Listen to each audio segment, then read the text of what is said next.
Good morning students. This is your SST class and today's topic is founder towns. Okay इससे पहले के जो इतने भी टॉपिक्स थे हमने कंप्लीट कर लिए थे। उससे पहले का टॉपिक था जो क्राफ्ट टाउन, वो मैंने आपको कल के लेक्चर में करवा दिया था। आज के लेक्चर से हम स्टार्ट करते हैं founder town. A number of new settlements were established in the Mughal period. देखो जो मुगल पीरियड था ना, मुगल एम्पायर का पीरियड था, उसमें बहुत सारी सेटलमेंट्स की गई थी। Usually in jagirdar, a person of high standing, would lay the foundation of a new town with the support of the emperor. Okay, the town of Shahjahanpur in Uttar Pradesh was found by two Afghan जागीरदार। देखो राजे, जो ये है ना शाहजहानपुर है ना, उत्तर प्रदेश में पाया जाता है, वो दो अफ़गान जागीरदार जो बहुत बड़े बड़े लोग होते हैं ना, उन्हें तब जागीरदार कहा जाता था। उन दो ब्रदर्स के द्वारा फाउंड किया गया था। उन ब्रदर्स के नाम क्या क्या थे? दिलेर खान और the Bahadur Khan, who received the support of the Mughal emperor Shah Jahan, जिन्हें शाहजहां से सपोर्ट मिला था। And the town of the Moradabad और द मुरादाबाद। देखो मुरादाबाद और मुरादाबाद और मोरादाबाद, ठीक है, also in the Uttar Pradesh, was founded by the prince Murad Shahjahan son. देखो जो शाहजहां का सन था ना मुरद, उसके द्वारा कौन से टाउन एस्टेब्लिश किए गए थे, कौन से फाउंड किए गए थे? एक तो या तो उसका नाम क्या हो सकता है, मुरादाबाद या मोरादाबाद, ठीक है। ये यू और ओ का डिफरेंस है इनके नेम में, ठीक है। The town of Farrukhabad and the Ghaziabad were found in, जो टाउन थे ना फरुखाबाद और गाज़ियाबाद के, वो दोनों ही कब फाउंड किए गए थे? 18th सेंचुरी में, ठीक है। फतेहपुर सिकरी आपने सुना होगा, काफ़ी टाइम इसका नाम सुना होगा। ये जो फतेहपुर सिकरी है, ये अकबर टू पे respect of the Sufi Sant. Actually पता है क्या है, जो अकबर था ना, उसके कोई भी सन नहीं था, तो जो एक संत, सूफी संत था सलीम चिश्ती, उसकी वजह से उन्हें क्या है, उन्हें एक बेटा मिला था। तो उस सूफी के लिए अकबर ने फतेहपुर सिकरी में एक बिल्डिंग बिल्ड की थी, ठीक है ना। Who lived in the village Sikri, जो सिकरी में रहता था। It was also build to celebrate his victory, और ये किसके लिए भी की गई थी? क्योंकि उसने गुजरात के ऊपर अपनी जीत हासिल की थी, ठीक है। And so it was called the Fatehpur, इसीलिए उसे फतेहपुर का नाम दिया गया। फतेह मीन्स विक्टोरी इन पर्शियन, ठीक है। पर्शियन में फतेह का मतलब होता है कोई भी विक्टोरी हासिल करना। तो these newly founded towns needed to be populated, the sometimes people were forcibly settled in these towns. पता है, फिर अगर कोई भी हम एरिया बनाते हैं तो उसमें पॉपुलेशन की तो ज़रूरत पड़ती है, तो इसलिए क्या किया गया था, तो यहाँ पे बहुत ज़्यादा लोगों को फोर्स किया गया था कि वो इस जगह पे रहें। Eight other time they were offered concession for moving, उन्हें कोई कंसेशन भी दिया जाता था अगर वो यहाँ से चले जाते हैं, मतलब कि वहाँ पे सेटल होते हैं। People also moved to these towns by themselves for better opportunity.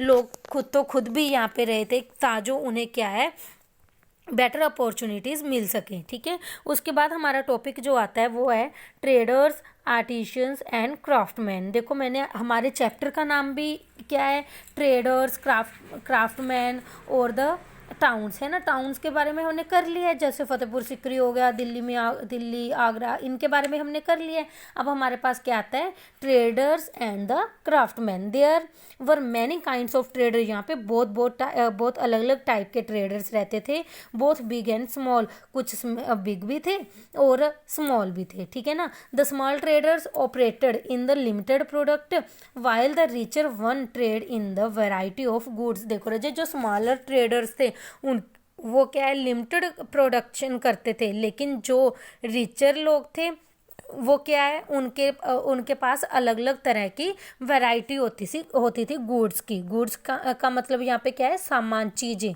ठीक है। Some of them even owned large fleets of ships which helped them to trade over seize.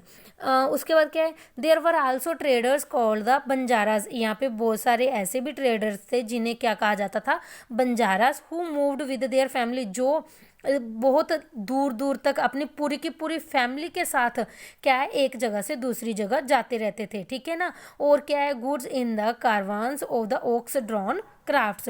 Locally traded goods include food products and the raw material like cotton and indigo that needed to go to the manufacturing centers. Is that clear? उसके बाद क्या आता है, the traders formed guilds to protect and promote their interest. देखो राजे, जो traders थे ना, उन्हें क्या प्रोटेक्ट और प्रमोट किया जाता था उनके इंटरेस्ट को, ताकि वो अलग अलग टाइप के काम कर सकें और अपने काम को अच्छे से मैनेज कर सकें। मनीग्रामम and the Nanadesi of the South India were two famous guilds. ये फेमस गुइल्ड्स थे।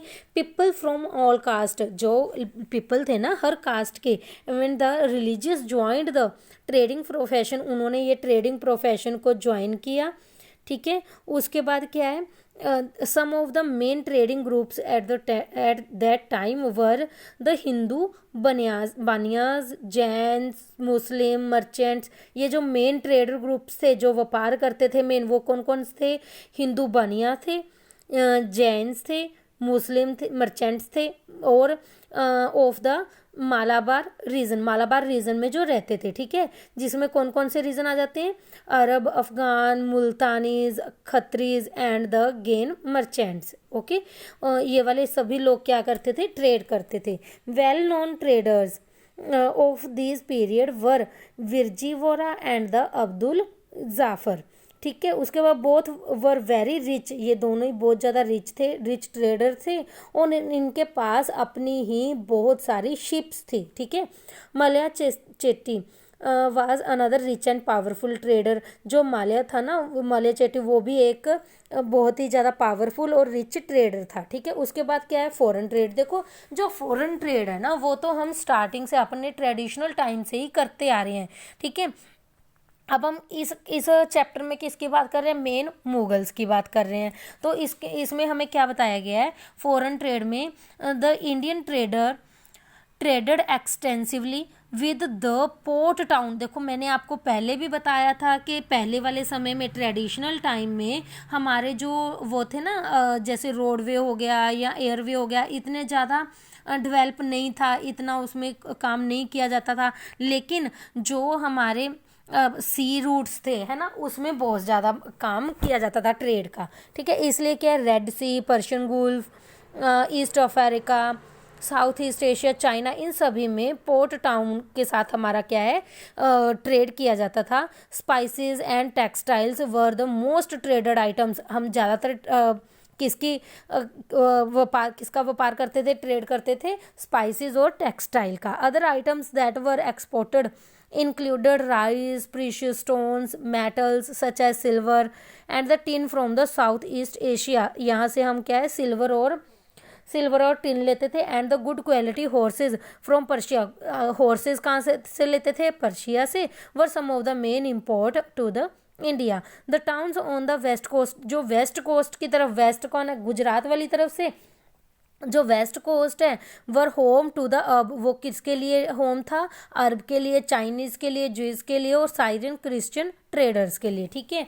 Indian spices and the textile sold in the Red Sea ports were taken by the Italian traders to the Europe markets where they fetched very high profits. Thus there was a lot of long distance trade taking place. इस तरह से बहुत ज़्यादा long distance trading यहाँ पे किया जाता था। Bill of exchange called the hundis were very useful and long distance trading. जो बिल ऑफ एक्सचेंज था ना, उसे भी क्या है, उसे हंडीज कहा जाता था, जो बहुत ज़्यादा लॉन्ग डिस्टेंस ट्रेडिंग के लिए इम्पोर्टेंट था, ठीक है। और hundi was a note recording of the deposit made by a person. इसके कोई क्या है, रिकॉर्डिंग नहीं होती थी। This deposits amount could be claimed from the another place by the person carrying the hundi. After reaching their destination, traders and the merchants would receive their money on showing the handis. Is that clear. उसके बाद हमारे पास क्या आता है, artisans and the craftsman. जो artisans and craftsman थे वो क्या है, there were two types of artisan and craftsman. ये दो टाइप के आर्टिसंस और क्राफ्टमैन होते थे। One were the rural artisans who only worked part time, जो सिर्फ पार्ट टाइम काम करते थे, ठीक है ना। पार्ट टाइम काम कैसे, पहले अपना मेन ऑक्यूपेशन कोई और होना, लेकिन जो टाइम बच जाता है 1 घंटा 2 घंटे 4 घंटे 5 घंटे जितने भी बच जाते हैं उसमें वो वाला काम करना, उसे कहते हैं पार्ट टाइम, ठीक है। Profession like the oil pressing, indigo cultivation, sugar manufacturing and the other were the professional artisans like the sculptors and the weavers, ठीक है। As trade the commerce grew, जैसे जैसे ट्रेड और कमर्स बढ़ने लगा, merchants gradually began to control this second category, उन्होंने इस second category को कंट्रोल करना भी शुरू कर दिया। There was an increase in demand for the goods like textile which led to an expansion in the craft of spinning, weaving and dyeing, ठीक है ना। मतलब क्या है, इसमें डिमांड, जो उस टेक्सटाइल गुड्स थे ना उसकी भी डिमांड बढ़ गई, जिसमें क्या क्या आती है, स्पिनिंग, वीविंग और डेइंग। मतलब जो कपड़ा तैयार किया जाता है ना कॉटन से, वो सारी सिस्टम क्या है इस सेकेंडरी कैटेगरी में आ जाता है। More and more people started taking them up, सबसे बहुत सारे लोग क्या है इसे अपने ऊपर से ऊपर लेके जाना इन्होंने शुरू कर दिया, मतलब इसे स्टार्ट करना शुरू कर दिया। Many artisans and craftsman were also employed in the construction of royal building and places of worship। देखो रजे, बहुत सारे जो आर्टिस्ट थे, क्राफ्टमैन थे, वो कहाँ पे कंस्ट्रक्शन, रॉयल बिल्डिंग और प्लेसेस को बनाने के लिए, जो वर्शिप के लिए, जैसे टेम्पल या मॉस्क वगैरह हो गई, उसमें भी बहुत सारे लोग काम करते थे, ठीक है। जैसे karkhanas, workshops were set up by the various rules for the number of crafts, they produce goods for only for the kings and the royal household. देखो रजे, ऐसे में बहुत सारे ऐसे भी लोग थे जो सिर्फ किंग और रॉयल हाउस होल्ड के लिए ही प्रोडक्ट्स को प्रोड्यूस करते थे, ठीक है। Some communities of artisans and craftman of medieval India grew quite prosperous, ठीक है। द सेल्यूर और the Kaikolars were the weaver community who grew prosperous and made the donation to the temple. देखो रजे, जो सेल्यूर और कैकोलर थे ना, जो वीवर कम्युनिटी के लोग थे, वो भी क्या है डोनेशन दे रहे थे टेम्पल्स के लिए। द पंचाल्स और the Vishwakarma community consisting of gold myths, bronze myths, blacksmith, masons and the carpenters played an important role। इन सभी ने एक इम्पोर्टेंट रोल प्ले किया था किसी भी बिल्डिंग को बनाने के लिए। They were also important for the construction of places, big building, tanks and रिजर्वियर्स, ठीक है। वो क्या है, वो बहुत ही इम्पोर्टेंट कंस्ट्रक्शन थे ना उन प्लेसेस के लिए, जो भी बिल्डिंग्स बनाते थे और रिजर्वियर्स बनाते थे, ठीक है। उसके बाद इस तरह से हमारा जो चैप्टर है वो कंप्लीट हो जाता है। इसकी फैक्ट फाइल्स और केस स्टडी कल मैंने आपको हम्पी दी थी पढ़ने के लिए। उसके बाद आप लोगों ने अगली जो 2 केस स्टडीज़ रह गई हैं उसे रीड करना है और इस चैप्टर को कंप्लीट करना है। इस चैप्टर की आंसर की आज मैं आपको प्रोवाइड करवा दूंगी, ठीक है। और इस चैप्टर का आपका वेडनेसडे को टेस्ट होगा। Okay, thank you and have a nice day.